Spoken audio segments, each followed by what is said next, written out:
Shalom, selamat pagi saudaraku yang dikasihi oleh Tuhan Yesus. Pagi ini kita bersama-sama merenungkan satu bagian firman Tuhan dengan judul Bahaya Kebebalan Hati Kompromi dengan Ketidakbenaran.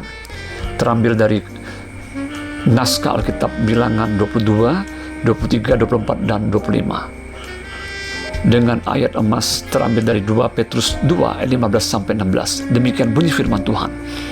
Oleh karena mereka telah meninggalkan jalan yang benar, maka tersesatlah mereka, lalu mengikuti jalan Bileam, anak Beor, yang suka menerima upah untuk perbuatan-perbuatan yang jahat. Tetapi Bileam beroleh peringatan keras untuk kejahatannya, sebab keledai beban yang bisu berbicara dengan suara manusia dan mencegah kebebalan nabi itu. Saudara, Tuhan jelas telah berfirman kepada Bileam untuk tidak mengutuki bangsa Israel, sebab mereka adalah bangsa yang telah diberkati oleh Tuhan. Bilangan 22 ayat 12. Namun Bileam mulai tergiur dengan upah yang dijanjikan oleh Balak Raja Moab jika Bileam benar-benar mau mengutuki dan mengucapkan sumpah serapah kepada orang Israel, agar mereka tidak menjadi ancaman bagi orang Moab.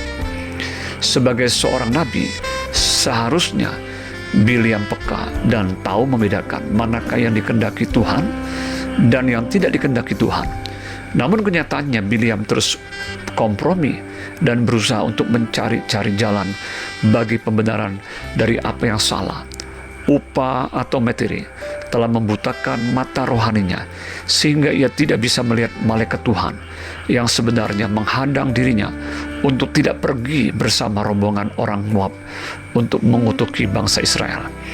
Dan atas kuasa Tuhan, keledai yang ditunggangi oleh Bileam dapat berbicara untuk memberikan teguran kepada dirinya bahwa apa yang akan dilakukannya jelas-jelas bertentangan dengan kehendak Tuhan.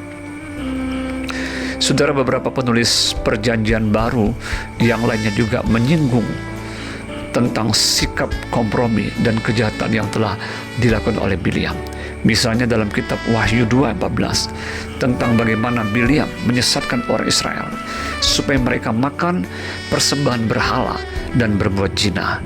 Meskipun dia pada akhirnya tidak jadi mengutuk atau menyumpahi umat Israel, namun dia terus melakukan kebebalan dengan cara menyesatkan orang Israel sehingga mereka jatuh berbuat zina dengan perempuan-perempuan Moab dan turut melakukan penyembahan berhala dengan berpasangan dengan Baal Peor. Bilangan 25 ayat 1-3.